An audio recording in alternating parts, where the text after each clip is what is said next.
الحمد للہ نحمده ونستعینه ونستغفره ونؤمن به ونتوکل علیہ ونعوذ باللہ من شرور انفسنا ومن سیئات اعمالنا من يهده الله فلا مضل له ومن يضلل فلا هادي له ونشهد ان لا اله الا الله وحده لا شريك له ونشهد ان سيدنا محمدا عبده ورسوله ارسله بالهدى ودين الحق ليظهره على الدين كله وكفى بالله شهيدا فصلى الله عليه وسلم تسليما كثيرا كثيرا اما بعد فاعوذ بالله من الشيطان الرجيم بسم الله الرحمن الرحيم الرجال قوامون على النساء بما فضل الله بعضهم على بعض وبما انفقوا من اموالهم فالصالحات قانتات حافظات للغيب وقال عز وجل يا أيها الذين آمنوا إن من أزواجكم وأولادكم عدوا لكم فاحذروهم وإن تعفوا وتصفحوا وتغفروا فإن الله غفور رحيم۔ محترم بزرگوں، دوستوں، عزیزوں اور بھائیوں، آپ کو یاد ہوگا کہ ہم نے گزشتہ جمعہ فیملی لائف میں ہمارے دین کی تعلیمات جاننا شروع کی تھی، اور صرف جو ورٹیکل ڈائمینشن میں عمودی سمت میں جو رشتہ ہے اس کو ہم نے اسٹڈی کیا تھا، اور وہ ہے اولاد اور والدین کا رشتہ۔ اس میں سے بھی دونوں کا ذکر ہو گیا تھا کہ اولاد پر والدین کے کیا حقوق ہیں، تفصیل کے ساتھ زیر بحث آئے تھے، اور ساتھ ہی ساتھ کہ اولاد کا والدین پر کیا حق ہے اس کا ذکر بھی ہو گیا تھا۔ اس کے بعد جو افقی سمت ہے، ہاریزونٹل رشتے ہیں، ان میں اہم ترین رشتہ جو ہے وہ میاں بیوی کا رشتہ ہے، مرد اور عورت کا رشتہ ہے۔ یہ بات ذہن میں رہے کہ اخروی اعتبار سے اللہ تعالیٰ نے مرد اور عورت کو آزاد پیدا کیا ہے۔ بڑے واضح الفاظ میں یہ بات کہی گئی ہے کہ للرجال نصیب مما اکتسبوا۔ قرآن مجید میں کسب یعنی کمائی اعمال کو کہا جاتا ہے۔ دنیا میں جو مال سو کارڈ ہم کماتے ہیں اس کو قرآن مجید کمائی نہیں کہتا، اللہ کی دین کہتا ہے، رزق کہتا ہے، اس کی عطا کہتا ہے، فضل کہتا ہے۔ میں نے کئی دفعہ یہ الفاظ آپ کے سامنے دہرائے ہیں کہ اللہ تعالیٰ علم کے اعتبار سے بھی ثابت کرتا ہے کہ علم ضامن نہیں ہے رزق کا۔ وہ ڈبل پی ایچ ڈی کو بھوکا مار کے بھی دکھاتا ہے، اور محنتی سے محنتی آدمی کو بھی کنگال کرتا ہے، اور ایک آدمی جو کچھ بھی نہیں کرتا اس کو ملینئر بھی بنا کے دکھاتا ہے۔ تو دنیا میں تو اللہ تعالیٰ نے اپنے پاس رکھا ہے سارا معاملہ۔ یعنی میں نے عرض کیا تھا کہ آپ سٹارٹ سے لے لیں، اللہ تعالیٰ نے ہمیں ہماری خواہش کے مطابق پیدا نہیں کیا۔ میرا رنگ گورا ہو، سانولا ہو، گندمی ہو یا کالا ہو، میرا چوائس جو بھی ہو، اللہ نے مجھے رنگت اپنی مرضی کے مطابق دی ہے۔ میرے نقوش، میری آنکھیں موٹی ہوں کہ چھوٹی چھوٹی ہوں، میری ناک پرومیننٹ ہو یا بیٹھی ہوئی ہو، میرا منہ بڑا ہو یا کھلا ہو، میرے گال باہر کو نکلے ہوئے ہوں، ٹھوڑی میری بیٹھی ہوئی ہو یا نکلی ہوئی ہو، اس میں سے کوئی چیز بھی میرے اختیار میں نہیں۔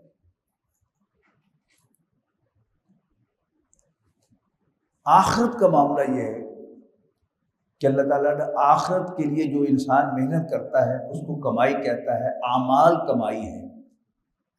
تو للرجال نصیب مما اکتسبوا، مردوں کے کام آئے گا وہ جو انہوں نے کمایا، یعنی نیک اعمال۔ وللنساء نصیب مما اکتسبن، اور عورتوں کو کام آئے گا وہ جو انہوں نے کمایا۔ اگر عورت نیک ہوگی تو اس کی وہ نیکی اور ایمان کہیں نہیں جائیں گے۔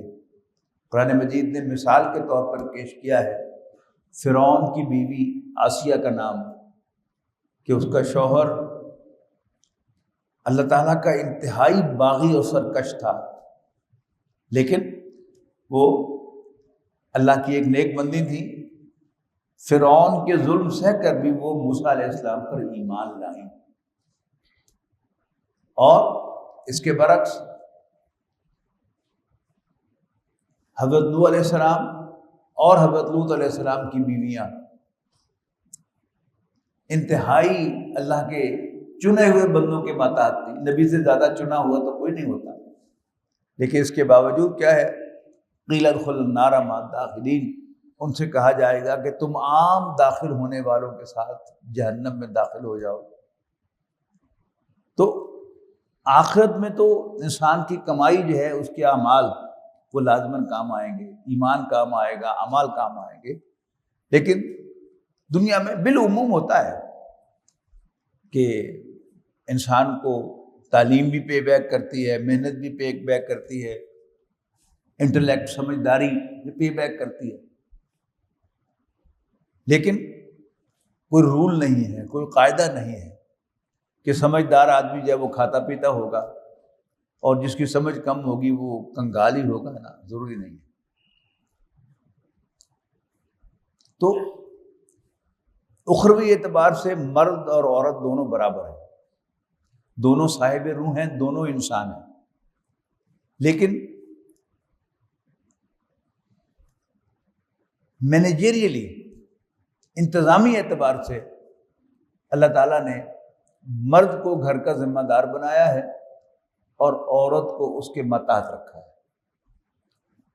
بڑی سمپل سی مثال ہمارے سامنے ہے کہ ہم میں سے ہر شخص پاکستان کا شہری ہے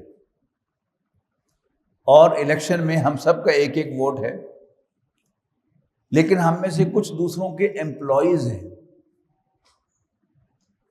کسی ادارے میں جب ہم چلے جاتے ہیں پھر ہم انڈیپینڈنٹ نہیں رہتے بلکہ ہم اس ادارے کے ملازم ہو جاتے ہیں۔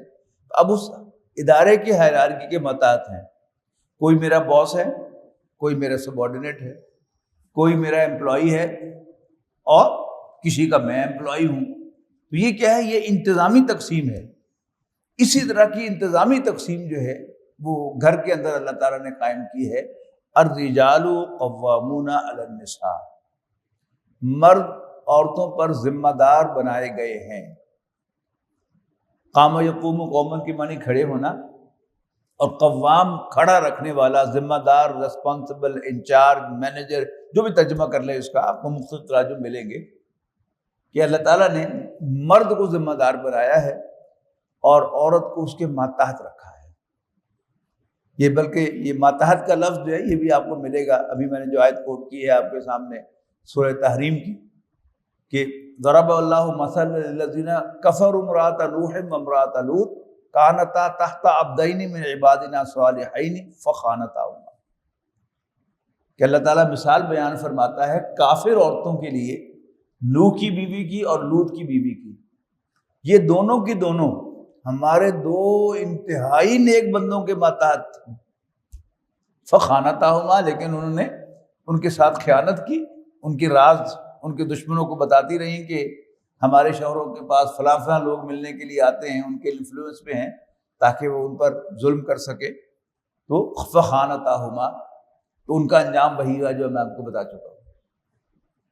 تو دنیاوی اعتبار سے اللہ تعالیٰ نے عورت کو مرد پر ڈپینڈنٹ بنایا ہے، اس کا کوئی تعلق جو ہے وہ معاش کے ساتھ نہیں ہے۔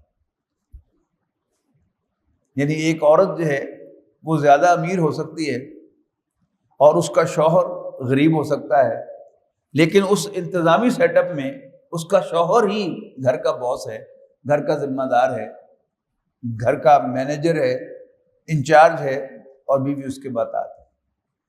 یہ بات ہمیں جتنی جلدی سمجھ میں آ جائے اتنا ہی ہمارے لیے دنیا کے نظام کو سمجھنا آسان ہو جاتا ہے، اور اگر ہمیں یہ سمجھ نہیں آتی تو پھر ہماری گاڑی جو ہے وہ نوکنگ کرتی رہتی ہے۔ گاڑی کے جب سارے پرزے جو ہیں وہ بھی صحیح ہوں اور اس کا سارا الیکٹرک سسٹم بھی صحیح ہو تو گاڑی نوکنگ نہیں کرتی، لیکن جب کوئی پرزا خراب ہو یا وہ جو اس کے اندر کرنٹ چل رہا ہے اس میں کہیں رکاوٹ ہو تو پھر کیا ہے، گاڑی نوکنگ کرتی ہے۔ تو اللہ تعالیٰ نے یہ نظام بنایا ہے۔ اس نظام میں اللہ تعالیٰ نے ہر انسان جس کو اللہ تعالیٰ نے پیدا کیا ہے، اللہ کو پتہ ہے، خوب پتہ ہے کہ اس نے کیا بنایا ہے۔ مرد کو اللہ تعالیٰ نے انتظام کے لیے، مینیج کرنے کے لیے بنایا ہے، اور عورت کو اللہ تعالیٰ نے اس کے ماتحت سرو کرنے کے لیے بنایا ہے۔ اس بات کو ہمیں سونر اور لیٹر قبول کرنا ہی پڑے۔ تو بڑے واضح الفاظ، یعنی ویسے تو لاجیکلی بھی یہ چیزیں پروف کی جا سکتی ہیں، لیکن میں نے آپ کو قرآن مجید کی آیت سنائی ہے، الرجال قوامون علی النساء، مرد عورتوں پر ذمہ دار بنائے گئے بما فضل اللہ بعضهم علی بعض، جیسے اللہ ایک دوسرے پر فضیلت دیتا ہے انسانوں کو۔ دیکھیے، اگر آپ کسی فرم کے مالک ہیں، کسی فیکٹری کے مالک ہیں، کسی مل کے مالک ہیں، تو آپ کو اختیار ہے کہ آپ کس کو جی ایم بنائیں گے، کس کو آپ سیلز مینیجر بنائیں گے، کس کو پرچیز کا محکمہ دیں گے، کس کو کوالٹی کنٹرول دیں گے، کس کو اکاؤنٹ دیں گے، کسی کو فائنانس دیں گے۔ یہ سب کیا ہے؟ یہ آپ کا اختیار ہے۔ تو اللہ تعالیٰ تمام انسانوں کا، بلکہ اس پوری کائنات کا مالک ہے۔ تو آؤٹ آف ہز اتھارٹی اس نے مرد کو اپوائنٹ کر دیا۔ اب کوئی اس کو چیلنج نہیں کر سکتا۔ اگر وہ چاہتا تو عورت کو ذمہ دار بنا دیتا، تو پھر بھی ہمارے پاس کوئی اختیار نہ ہوتا کہ ہم اس کو چیلنج کر سکیں۔ یعنی اگر اللہ کو ہم نے مالک مان لیا ہے، بادشاہ تسلیم کر لیا ہے، لارڈ مان لیا ہے، تو پھر اس کے سارے فیصلے بھی ہمیں تسلیم کرنے ہوں گے۔ انہی میں سے یہ ایک فیصلہ ہے۔ فرمایا الرجال قوامون علی النساء بما فضل اللہ بعضهم علی بعض، جیسے اللہ انسانوں میں سے ایک بعض کو بعض پر، یعنی ایک دوسرے پر فضیلت دیتا ہے۔ وبما انفقوا من اموالهم، اور اس لیے بھی کہ وہ اپنے مال میں سے خرچ کرتے ہیں، یعنی فائنینشیل رسپانسبلٹی جو ہے گھر کی، وہ مرد کے ذمہ ڈالی گئی ہے۔ اگر عورت فائنینشلی سپورٹ کرتی بھی ہے تو اس کا اپنے شوہر پر احسان ہے، لیکن اس سے وہ قوام نہیں بن جاتی۔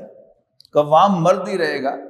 اگر وہ سمجھتی ہے کہ میری فائنینشیل نیڈز پوری نہیں ہو رہی تو عدالت سے رجوع کر کے وہ خلا لے سکتی ہے، لیکن یہ نہیں کر سکتی کہ چونکہ میں زیادہ کماتی ہوں یا میں کماتی ہوں لہذا میں گھر کی انچارج بن جاؤں۔ ایسا نہیں ہو سکتا۔ اس کے بعد فرمایا کہ فالصالحات، پس نیک عورتیں وہ ہیں، قانتات، جو شوہروں کی فرما بردار ہے۔ یعنی کسی بھی مینیجریل سیٹ اپ میں ہمیشہ امپلائی جو ہے وہ امپلائر کو جواب دہ ہوتا ہے، اور اس کی ذمہ داری ہوتی ہے کہ اپنے امپلائر کا، اپنے باس کا کہنا مانے۔ یہ تو ہو ہی نہیں سکتا کہ کوئی امپلائی بھی ہو اور وہ اپنے امپلائر کا کہنا نہ مانے، وہ سب آرڈینیٹ بھی ہو اور وہ اپنے باس کا کہنا نہ مانے۔ یہ تو بالکل لاجیکل بات ہے۔ تو یہ بڑی عجیب آیت ہے اس اعتبار سے کہ دینی فرائض جو ہیں ان میں خاص طور پر نماز، روزہ، حج، زکوٰۃ جو ہیں، یہ مرد پر بھی فرض ہیں، عورت پر بھی فرض ہے۔ 5 وقت کی نماز مرد پر بھی فرض ہے، عورت پر بھی فرض ہے۔ رمضان کے روزے مرد پر بھی فرض ہیں، عورت پر بھی فرض ہیں۔ اگر مرد صاحب نصاب ہے تو اس پر زکوٰۃ فرض ہے، عورت صاحب نصاب ہے تو اس پر زکوٰۃ فرض ہے۔ اور اگر استطاعت ہے مرد کے پاس کہ وہ حج کرے تو عورت بھی اگر صاحب استطاعت ہے تو اس پر بھی حج فرض ہے۔ باقی ریسٹرکشنز جو ہیں وہ آئیں گی، مثال کے طور پر کہ عورت کے مخصوص ایام میں عورت کو نماز پڑھنے کی اجازت نہیں ہے، عورت کے مخصوص ایام میں اس کو رمضان کے روزے رکھنے کی اجازت نہیں ہے، بلکہ ان کو مؤخر کرنا جو ہے وہ اس پر لازم ہے۔ اسی طرح کوئی عورت اگرچہ صاحب نصاب ہے لیکن اس کے ساتھ محرم نہیں ہے تو اس کو حج بھی ایگزمپشن ہے، اس کی حج کی بھی ایگزمپشن ہے۔ تو یہ باتیں جو ہیں یہ کیا ہے، فرض دونوں پر ہے، لیکن عورت پر اس کی خاص ساخت کے اعتبار سے، اس کی خاص حیثیت کے اعتبار سے کچھ ایگزمپشنز ہیں، کچھ ریلیکسیشنز ہیں، کچھ ممنوعات ہیں۔ یعنی جیسے نماز ممنوع ہے ان ایام کے اندر پڑھنی، اسی طرح روزہ ان ایام میں رکھنا ممنوع ہے، بعد میں اس کی قضا جو ہے وہ کی جا سکتی ہے اور وہ کرنی پڑتی ہے۔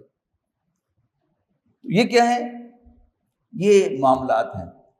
تو دین میں، قرآن مجید میں جہاں بھی مردوں کی نیکیوں کا ذکر آتا ہے تو اس میں پہلی چیز ایمان کے بعد وہ نماز ہوتی ہے، یاد رکھیے۔ مثلا 18ویں پارے کا آغاز ہوتا ہے قد افلح المومنون، مومن کامیاب ہو گئے، مومنوں نے فلاح پا لی۔ کون سے مومن؟ الذین هم فی صلاتہم خاشعون، وہ جو اپنی نمازوں میں عاجزی اختیار کرتے ہیں۔ اور یہ 11 آیات ہیں پہلی 18ویں پارے کی، ان کا اختتام کہاں ہوتا ہے؟ والذین هم علی صلواتہم یحافظون، اور وہ اپنی نمازوں کی حفاظت کرنے والے ہیں۔ اور اولئک فی جنت، اولئک هم الوارثون، یہی وارث بنیں گے، الذین یرثون الفردوس، جو ٹھنڈی چھاؤں والے باغات کے وارث بنیں گے، ہم فیہا خالدون، ان میں ہمیشہ ہمیشہ رہیں گے۔ لیکن اعمال میں سب سے پہلے نماز اور سب سے آخر میں نماز، اسی کا ریپلیکا آپ کو سورہ معارج میں ملتا ہے۔ وہاں کیسے ہوئی بات کہ ان الانسان خلق ہلوعا، انسان بڑا تھردلا واقع ہوا ہے۔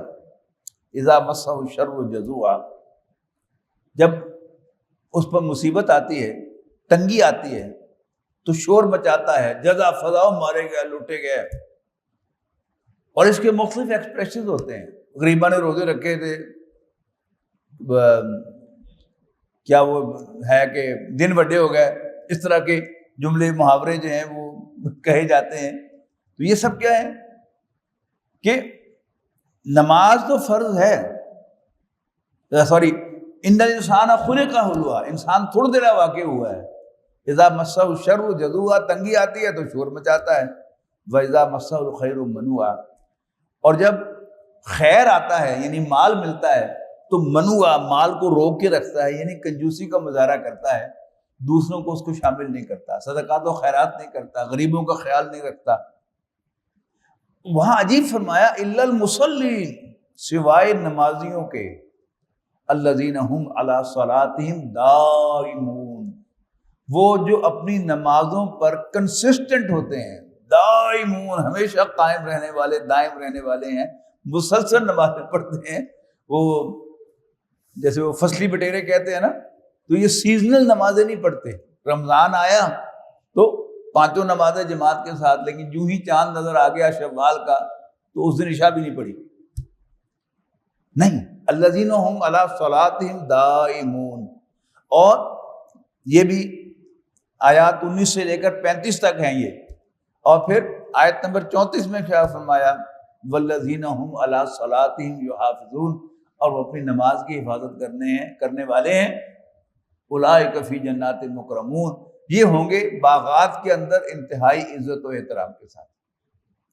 لیکن یہاں کیا ہے، نیک عورتوں کی جب کوالٹیز بیان کی ہیں، یعنی ان دونوں مقامات پر سورہ مومنون میں 18ویں پارے کے آغاز میں اور 29ویں پارے میں سورہ معارج کے اندر کوئی سارے نیک اعمال کا ذکر نہیں ہے، لیکن جو مین سیلینٹس ہیں، فیچرز ہیں، ان کا ذکر ہے۔ یہاں عورتوں کی نیکیوں کا ذکر ہے کہ فالصالحات، نیک عورتیں کون ہیں؟ فالصالحات قانتات، بس نیک عورتیں وہ ہیں جو اپنے شوہروں کی فرما بردار ہیں۔ تہجد پڑھنے والی عورتیں اللہ کی نظر میں نیک نہیں ہیں۔ نوٹ کیجیے گا، میں بڑی سخت بات کہہ رہا ہوں کہ جیسی میں نے وہ سروسز کی آپ کو مثال دی ہے کہ باس کو اوبے کرنا، یہ کیا ہے؟ یہ امپلائی امپلائر ریلیشن میں، باس سبارڈینیٹ ریلیشن میں سب سے امپورٹنٹ ہے۔ مثال کے طور پر اگر جو کسی ادارے میں، وہ جو گورنمنٹ سروس میں ہے نا، کانفیڈینشیل رپورٹس کا ایک تصور ہے کہ ہر سال جو باس ہوتا ہے وہ ایک کانفیڈینشیل رپورٹ جو ہے وہ بھرتا ہے اپنے سبارڈینیٹس کی، اور پھر جب کوئی پروموشن کا وقت آتا ہے، انکریمنٹ کا وقت آتا ہے، تو پھر وہ ساری جو کانفیڈینشیل رپورٹس ہیں ان کا جائزہ لیا جاتا ہے۔ اس کانفیڈینشیل رپورٹ کے دو حصے ہوتے ہیں، اس میں کئی کالمز ہوتے ہیں۔ ایک حصہ جو ہوتا ہے اس میں تمام کالم جو ہے ان کا حاصل کیا ہوتا ہے، وہ انیشیٹو لیتا ہے کہ نہیں لیتا، کام تندہی سے کرتا ہے کہ نہیں کرتا، وقت پر آتا ہے کہ نہیں آتا، اس طرح چیزیں۔ دوسرا کالم جو ہوتا ہے ان سب کا خلاصہ کیا ہے، از ہی اوبیڈینٹ اور ناٹ۔ اب اگر کسی امپلائی کی کانفیڈینشیل رپورٹ میں وہ جو پرفارمنس والا کھاتا ہے اس میں کمزوری ہو تو ادارہ برداشت کرتا ہے، گورنمنٹ بھی برداشت کرتی ہے۔ لیکن اگر دوسرے خانے میں جہاں یہ پوچھا جا رہا ہے کہ از ہی اوبیڈینٹ اور ناٹ، وہ فرما بردار ہے کہ نہیں، اگر اس میں کسی جگہ پر لکھا ہوا ہو کہ ہی از ڈس اوبیڈینٹ، یہ نافرمان ہے، تو پھر اس کی پروموشن بھی رک جاتی ہے اور کچھ بھی نہیں ہوتا۔ کہ آپ کو ایک سچا واقعہ بتاتا ہوں، میرا داماد جو ہے اس نے پہلے B S C computer science کیا انجینئرنگ یونیورسٹی سے۔ اس کے والد صاحب جو ہے وہ بڑے، ان میں کئی ایم اے انہوں نے کیے ہوئے تھے بھلے وقت میں، مولوی فاضل، ادیب فاضل، سارے فاضل بھی کیے ہوئے تھے، اور ایم اے عربی بھی تھے، ایم اے اسلامیات بھی تھے، ایم اے ہسٹری بھی تھے۔ تو اس کا بھی موڈ اچاٹ ہو گیا کمپیوٹر سے، تو اس نے ایم اے اسلامیات کر کے لیکچرشپ لے لی۔ اب وہ جس کالج میں کام کر رہا تھا تو اس میں جو کمپیوٹر کا لیکچرر تھا وہ نہیں تھا، چھٹی پر تھا یا کیا تھا، تو پرنسپل صاحب نے کہا کہ جی تم کمپیوٹر کی کلاس پڑھا دو۔ تو اس نے کہہ دیا کہ جی میں اسلامیات کا لیکچرر ہوں، میں کمپیوٹر کی کلاس کیوں پڑھاؤں؟ پرنسپل صاحب ناراض ہوئے اور انہوں نے اس کی کانفیڈینشیل رپورٹ میں لکھ دیا کہ ہی از ڈس اوبیڈینٹ۔ اب ظاہر ہے کہ جب اس کی پروموشن کا وقت آیا اسسٹنٹ پروفیسر پروموٹ ہونے کے لیے، تو ڈائریکٹر نے باقاعدہ پرنسپل صاحب سے بھیجا کہ میں کانفیڈینشیل رپورٹ واپس بھیج رہا ہوں، ایسے بچوں کے مستقبل کے ساتھ نہ کھیلو اور اس کو ٹھیک کر کے واپس بھیجو مجھے۔ تو یعنی یہ جو ڈس اوبیڈینس از سو امپورٹنٹ، یعنی اوبیڈینس کتنی امپورٹنس ہے، اور اگر وہ ڈس اوبیڈینس لکھ دیا جائے تو کتنا غلط ہے۔ تو یہاں کیا ہے، چونکہ اس سیٹ اپ میں اخروی اعتبار سے دونوں برابر ہیں، لیکن دنیا کے سیٹ اپ میں شوہر جو ہے وہ باس ہے، مینیجر ہے، اور بیوی جو ہے وہ اس کی سبارڈینیٹ ہے، تو اس کی سب سے بڑی نیکی کون سی ہے؟ فالصالحات قانتات حافظات للغیب۔ بس نیک عورتیں وہ ہیں کہ جو اپنے شوہروں کی فرما بردار ہیں، اور حافظات للغیب، شوہروں کی عدم موجودگی میں ان کی امانت کی حفاظت کرنے والی ہے۔ اب تفاسیر میں آپ دیکھیں گے ایک لمبی لسٹ جو ہے وہ دی ہوئی ہے کہ شوہر کی امانت کیا ہے، اس کا مال، اس کا گھر، اس کے بچے، یہ سب کیا ہے، یہ شوہر کی امانت ہے اس کے پاس۔ لیکن سب سے بڑی امانت جو اس کے پاس ہے، جسے نبی اکرم صلی اللہ علیہ وسلم نے اپنے آخری خطبے میں جگہ دی، وہاں فرمایا کہ عورتیں جو ہیں ان کے اندر کچھ کمزوریاں ہیں، ان کا خیال رکھو، ان کو زبردستی جو ہے سیدھا کرنے کی کوشش نہ کرو، ان کے ساتھ نرم رویہ اختیار کرو۔ تمہارا اپنی عورتوں پر ایک ہی حق ہے کہ وہ تمہارے بستر کے پاس کسی اور مرد کو نہ جانے۔ کیا خوبصورت انداز ہے عفت و پاک بازی کو بیان کرنے کا، کہ اصل امانت جو ہے وہ ہے۔ تو یہاں دو ہی بیان کی گئی ہیں، فالصالحات قانتات بس نیک عورتیں فرما بردار ہیں، حافظات الغیب، اور غیب میں حفاظت کرنے والی ہیں۔ اب آئیے دوسری طرف کہ شوہر کی ذمہ داریاں کیا ہیں۔ سب سے بڑی ذمہ داری جو شوہر کی ہے وہ ہے باس بن کے رہنا، ڈیسیژن لینا۔ یعنی مینجمنٹ میں یہ بات پڑھائی جاتی ہے کہ مینیجر کا کام ہے ڈیسیژن کرنا، اور ڈیسیژن میں سے بھی سب سے مشکل ڈیسیژن یہ ہے کہ کوئی مینیجر یہ ڈیسائیڈ کرے کہ اب مجھے فیصلہ کر لینا چاہیے۔ یعنی پہلے وہ انفارمیشن کلیکٹ کرتا رہتا نا، اور اب انفارمیشن کی تو کوئی حد نہیں ہوتی، لیکن ایک وقت پر جا کر جو ڈیسیژن میکنگ اتھارٹی ہے، جو آدمی ہے جس نے ڈیسیژن کرنا ہے، وہ کہتا ہے کہ بس اب میں فیصلہ کروں گا، تو یہ مشکل ترین فیصلہ ہے۔ تو یہی بات آپ دیکھتے ہیں نا کہ جو ورکرز ہوتے ہیں ان کی تنخواہ کم ہوتی ہے، حالانکہ کسی بھی فیکٹری کو چلانے والے مزدور ہوتے ہیں، لیکن جو مینیجرز ہوتے ہیں ان کی تنخواہ کیوں زیادہ ہے؟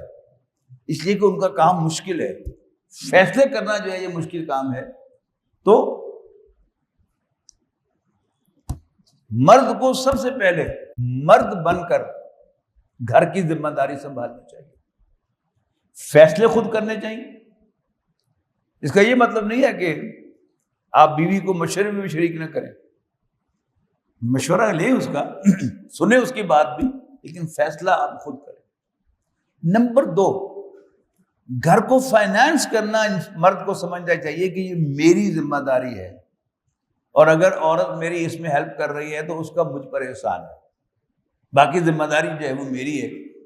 یہ سمجھنا کہ چونکہ اب میری بیوی کما رہی ہے اب میں جو ہے وہ آرام سے سو جاؤں بیٹھ جاؤں، یہ غلط سوچ ہے، یہ ذمہ داری جو ہے وہ۔ اس کے بعد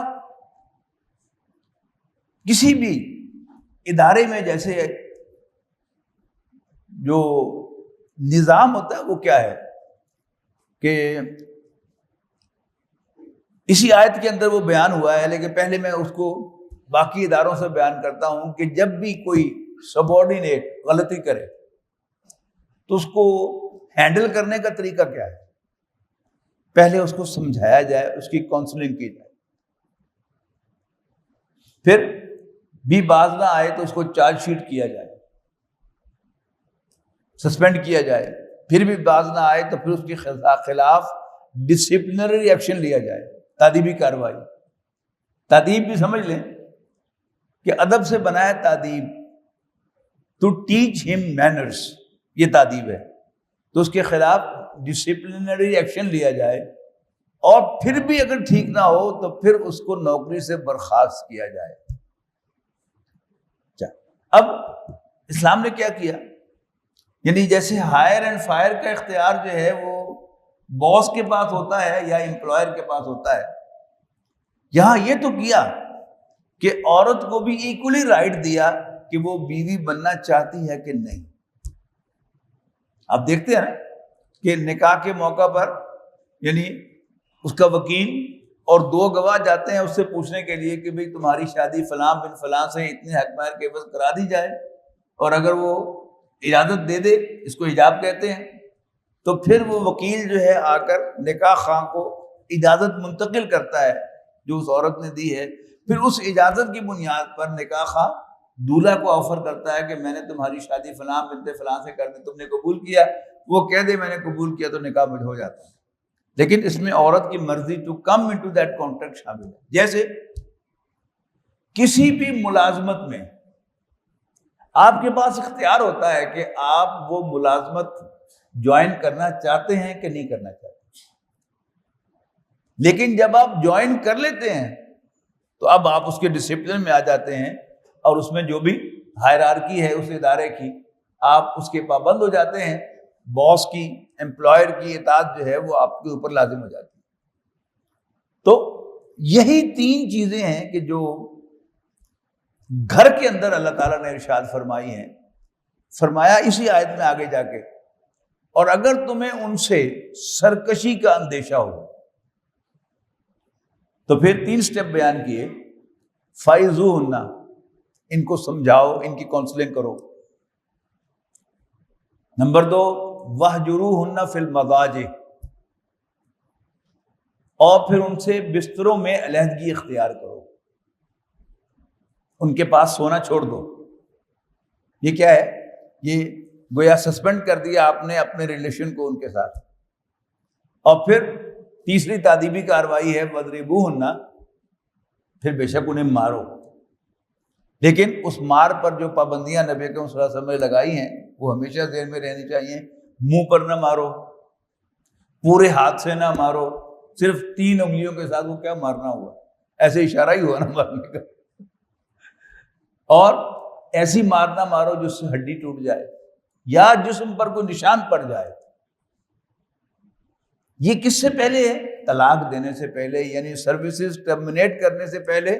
جیسے وہ 3 سٹیپس ہیں کہ کاؤنسلنگ، چارج شیٹ، اور اس کے بعد تعدیبی کارروائی، اور پھر سروسز ٹرمینیٹ کی جائیں۔ یہاں بھی کیا ہے؟ وہ سروسز ٹرمینیٹ کے مقابلے میں یہاں کیا ہے؟ طلاق دینا۔ تو یہ جو طلاق دینے سے پہلے ایک سٹیپ جو ہے وہ مارنے کا بھی دیا گیا ہے، یہ عورت کے حق میں بلیسنگ ہے۔ اگر اسٹریٹ وے طلاق کا معاملہ آ جائے تو پھر تو گھر جو ہے وہ ٹوٹ جائے گا، بچے بھی پریشان ہوں گے، دونوں فریق مرد اور عورت دونوں پریشان ہوں گے، بہت سی کمپلیکیشنز ہوں گی۔ اس سے پہلے ایک سٹیپ ہے، وہ مارنے کا صرف اشارہ ہے۔ وہ کیا مارنا ہوا کہ جی پورے ہاتھ کی چپیٹ بھی نہ آپ مار سکیں اور پھر کوئی ایسا کوئی نشان بھی نہ پڑے اور منہ پر بھی نہ پڑے۔ تو یہ کیا ہے؟ یہ بالکل ایک جو ایڈمنسٹریٹو سیٹ اپ ہوتا ہے یہ اس کے اندر۔ باقی یہ تو وہ ہے نا کہ جب، یعنی الفاظ نوٹ کیجئے گا کہ جب تمہیں ان سے سرکشی کا اندیشہ ہو، لیکن ہر چھوٹی چھوٹی بات پر جو ہے وہ کہنا کہ بس، یہ ٹھیک نہیں ہے۔ اب اس کی جو انسٹرکشن ہے وہ آپ کو سورہ تغابن میں ملتی ہے۔ فرمایا یا ایھا الذین آمنوا، اے ایمان والو، ان من ازواجکم و اولادکم عدوا لکم، ایمان والو تمہاری بیویوں اور تمہاری اولاد میں سے کچھ تمہارے دشمن ہیں، سارے کے سارے نہیں، کچھ۔ لیکن یہ اس طرح کے دشمن نہیں ہے جس سے لڑا جاتا ہے۔ فاحذروہم، بس ان سے ہوشیار رہو صرف، یہ تمہیں کہیں گھسیٹ کر کھینچ کر جہنم میں نہ لے جائیں، یا دنیا میں بھی پرابلمز کے اندر تمہیں کہیں گرفتار نہ کرا دیں۔ فاحذروہم، ان سے ہوشیار رہو۔ لیکن وَإِن تَعْفُوا، اگر تم عفو کرو گے، عین فا واو، عفو، یہ عفو نہیں ہے، عفو ہے، جس کا عام طور پر ترجمہ آپ کو ملے گا قرآن مجید میں درگزر۔ تو عفو عربی ہے، درگزر فارسی ہے، نہ ہمیں عربی آئے نہ فارسی آئے۔ تو عفو کیا ہے اس کو سمجھ لیں، چھوڑ دینا۔ نبی اکرم صلی اللہ علیہ وسلم نے فرمایا اعفؤ اللحا وقص الشوارب، داڑھیوں کو چھوڑ دو، یعنی بڑھنے دو، اور مونچھوں کو تراش لو۔ داڑھیوں کو چھوڑ دو، مونچھوں کو تراش لو۔ یہ کیا ہے کہ ٹوکا ٹاکی نہ کرنا، یعنی ہر چھوٹی چھوٹی بات پر بچوں کو بھی ٹوکنے سے منع کیا گیا ہے اور بیویوں سے بھی ٹوکنے سے منع کیا گیا ہے۔ اف چھوڑ دو۔ جیسے ہوتا ہے نا ہاکی کے کھیل میں کوئی فاؤل ہوتا ہے، ریفری وسل بجاتا ہے، اور اگر گیند جو ہے وہ دوسری ٹیم کے پاس چلی جائے تو پھر چھوٹی سی وسل بجاتا ہے کہ کنٹینیو کرو۔ یہ اف ہے، چلنے دو، روکو مت۔ اس کے بعد ہے وَتَصْفَحُ۔ تصفح کیا ہے؟ دیکھیے یہ ایک ورک ہے اور اس کے 2 صفحے ہیں، ایک صفحہ یہ ہے، ایک صفحہ یہ ہے۔ یہ صفحہ اس کو نہیں دیکھ سکتا اور یہ صفحہ اس کو نہیں دیکھ سکتا۔ تو یہ کیا ہے؟ انگریزی محاورے میں جائیں تو یہ ہے ٹو ٹرن اے بلائنڈ آئی، سنی انسنی کر دینا، دیکھی اندیکھی کر دینا، ایز اف دیکھا ہی نہیں۔ گھر کا نظام جو ہے وہ اس طرح چلتا ہے، اس کے بغیر نہیں چل سکتا۔ یعنی اگر چھوٹی چھوٹی بات پر آپ ٹوکیں گے تو پھر گھر نہیں چل سکتا۔ ہر چھوٹی چھوٹی بات کا آپ نوٹس لیں گے تو بھی گھر نہیں چل سکتا. بہت سے معاملات ہیں جن میں آپ دیکھ بھی لیں گے کہ غلط کام ہوا ہے, غلط بچے نے حرکت کی ہے, بیوی نے کوئی غلط بات کی ہے, آپ اگنور کریں اسے. اگنور کا لفظ ٹرن اے بلائنڈ آئی, یہ بالکل اس کا ترجمہ ہے صحیح. تو اگر تم درگزر کرو گے اور چشم پوشی کرو گے, وَتَغْفِرُوا, غین فا را کا مادہ ہے, یہ ڈھانپنے کے لیے آتا ہے. یہ ہیلمٹ جو ہم پہنتے ہیں اس کو عربی میں مغفر کہتے ہیں, کہ جو آپ کے سر کو پورا ڈھانپ لیتا ہے. تو تغفروا بھی وہی ہے, اس پہ پردہ ڈال دو. وَإِن تَعْفُوا وَتَصْفَحُوا وَتَغْفِرُوا فَإِنَّ اللَّهَ غَفُورٌ رَحِيمٌ, تو اللہ تعالیٰ بھی بخشنے والا مہربان ہے. اچھا, اب یہ کیوں کہا گیا ہے؟ یہ تین باتیں اور اتنے ایمفیسس کے ساتھ یہ کیوں کہی جا رہی ہیں؟ نبی اکرم صلی اللہ علیہ وسلم ایک مرتبہ عید کی نماز پڑھا کر واپس جا رہے تھے اور عورتوں کے انکلوئر کے پاس سے آپ کا گزر ہوا. تو آپ نے عورتوں سے فرمایا کہ یا معاشر النساء, عورتوں تصدقنا, صدقہ دیا کرو, میں تمہیں جہنم میں جلتا ہوا دیکھوں. عورتوں نے حیران ہو کر پوچھا کہ اللہ کے رسول وہ کیوں؟ دو باتیں آپ پلے باندھ لیں کہ نبی اکرم صلی اللہ علیہ وسلم نے عورت کی ڈیفینیشن کیا کی, اس کی نیچر کیا بیان کی. آپ نے فرمایا کہ تکثرن اللعنہ وتکفرن العشیرہ, تم بہت زیادہ لعن طعن کرتی ہو. یہ محاورے میں ترجمہ ہوگا بہت زیادہ زبان دراز. یہ کیا چیز ہے؟ یہ دونوں چیزوں کو آپ سمجھیں گے بچے کے اعتبار سے. بچہ چپ رہے تو چپ رہے, لیکن اگر وہ زبان کھول لے گا تو پتہ نہیں کیا کچھ کہہ دے گا آپ کو. ایگزیکٹلی سیم از وومن, کہ جب وہ زبان کھولے گی تو گھنٹوں بول سکتی ہے. وہ آپ کے لیے عافیت ہے کہ آپ چپ کر کے باہر نکل جائیں, ورنہ آپ کو بھی غصہ آئے گا اور پھر کوئی اور نتیجہ نکلے گا.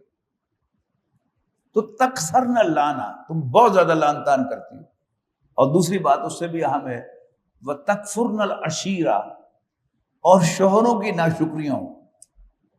اس کو بھی پہلے بچے کے لحاظ سے سمجھ لیں کہ آپ بچے کو بہترین رہائش پرووائڈ کریں, بہترین کھلائیں, اچھے اسکول میں پڑھائیں, اچھا ٹیوٹر رکھ کے دیں, مہنگے سے مہنگا کھلونا لا کر دیں, ساری دنیا کی سیر کرائیں, اور پھر بچے سے کوئی پوچھ دے یار تیرے ماں پیو تو بڑے چنگے, بڑا خیال رکھتے ہیں تمہارے والدین, وہ اتنی بڑی لسٹ دے گا, انہیں کیا کیا ہے میرے لیے.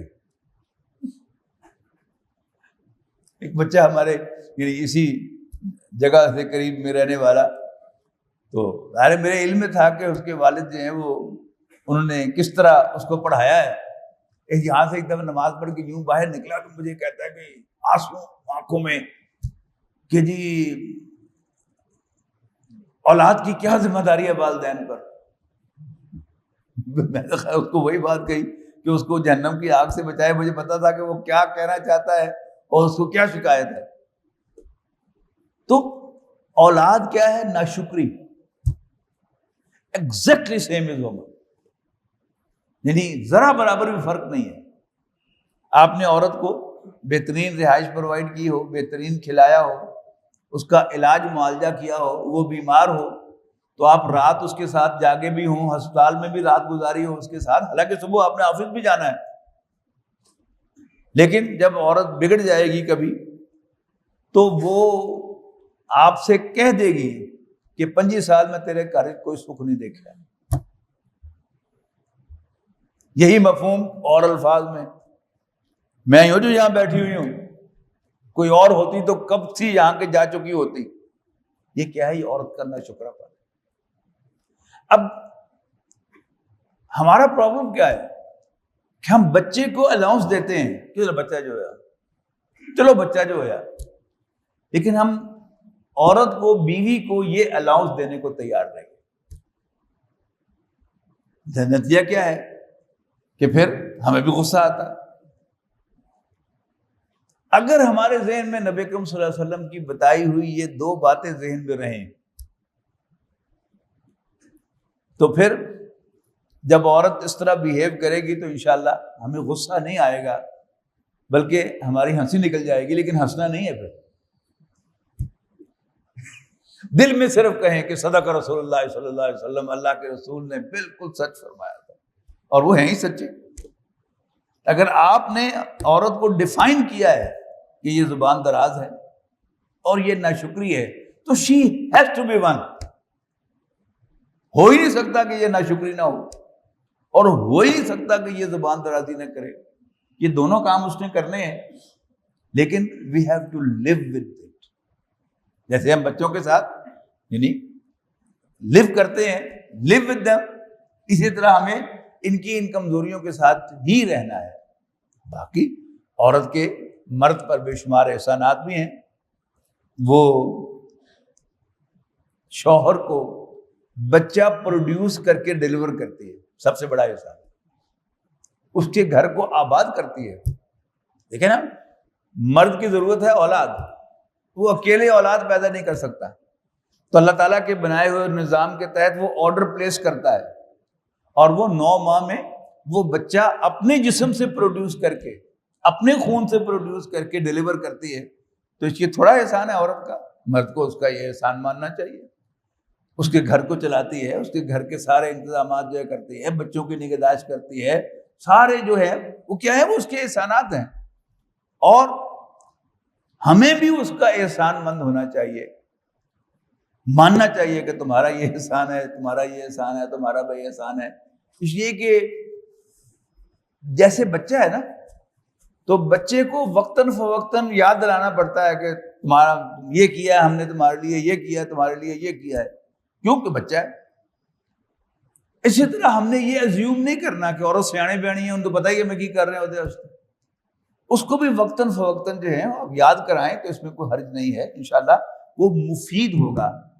لیکن اگر عورت کو ہم بچوں کی طرح سمجھیں، جس طرح انہیں ہم الاؤنس دیتے ہیں عورت کو الاؤنس دیں، جس طرح بچوں کی ناشکری کو ہم اگنور کرتے ہیں عورت کی ناشکری کو بھی اگنور کریں، جیسے بچوں کی زبان درازی کو ہم آنکھیں بند کر لیتے ہیں، اس پر سنی انسنی کر دیتے ہیں، ویسے ہی کریں تو انشاءاللہ کوئی وجہ نہیں کہ ہمارے گھر اسی دنیا میں جنت کا نقشہ نہ پیش کریں۔ انشاءاللہ جنت کا نقشہ پیش کریں گے کہ آپ کے گھروں میں جنت میں دیکھیے دو طرح کی نعمتیں ہیں۔ ایک نعمتیں وہ ہیں کہ جو فزیکل نوعیت کی ہیں، دنیا میں کھانے پینے کو بہت ہوگا اور لگزوریس لیونگ ہوگی اور عیاشی کا سارا سامان ہوگا۔ یہ کیا ہے؟ یہ ورلڈلی نعمتیں ہیں جو جنت میں پرووائڈ کی جائیں گی۔ کیوں؟ کہ جس نے اللہ کی بندگی اختیار کی وہ بہرحال اس کی زندگی جو ہے وہ سکڑے گی، اس کے لیول کے، اور جو ملازم ہیں اس کے دفتر کے، ان کے بچے بیکن ہاؤس میں پڑھ رہے ہوں گے اور یہ بڑی مشکل سے گورنمنٹ اسکول میں پڑھائے گا اپنے بچوں کو، وہ جو ہے وہ روز شام کو پھل لے کے گھر آئیں گے اور یہ کبھی سال میں 2-3 مرتبہ پھل بچوں کو کھلا سکے گا۔ تو کیا ہے؟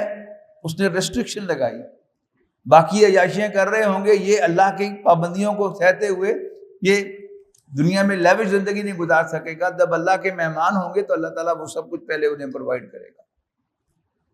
لیکن جو اس سے اگلی نعمت ہے جنت کی، وہ کیا ہے کہ اللہ تعالیٰ کہے گا میں تم سے راضی ہوں اور تم مجھ سے راضی ہو۔ یہ ہے جنت کی اصل نعمت۔ اور اگر ہم اپنے گھروں میں قرآن مجید کی اس انسٹرکشن کے مطابق زندگی گزاریں گے تو انشاءاللہ ہمیں اپنے گھروں میں جنت کا نقشہ ملے گا۔ وقت تو اگرچہ تھوڑا سا اوپر ہو گیا ہے، لیکن میں ایک حدیث سنانا آج بھول گیا کہ نبی اکرم صلی اللہ علیہ وسلم نے فرمایا، یہی جو فالصالحات قانتات حافظات للغیب، یہ قرآن مجید کی آیت ہے، نبی اکرم صلی اللہ علیہ وسلم نے اس کی تشریح کی ہے اور اس میں ایک اضافہ کیا۔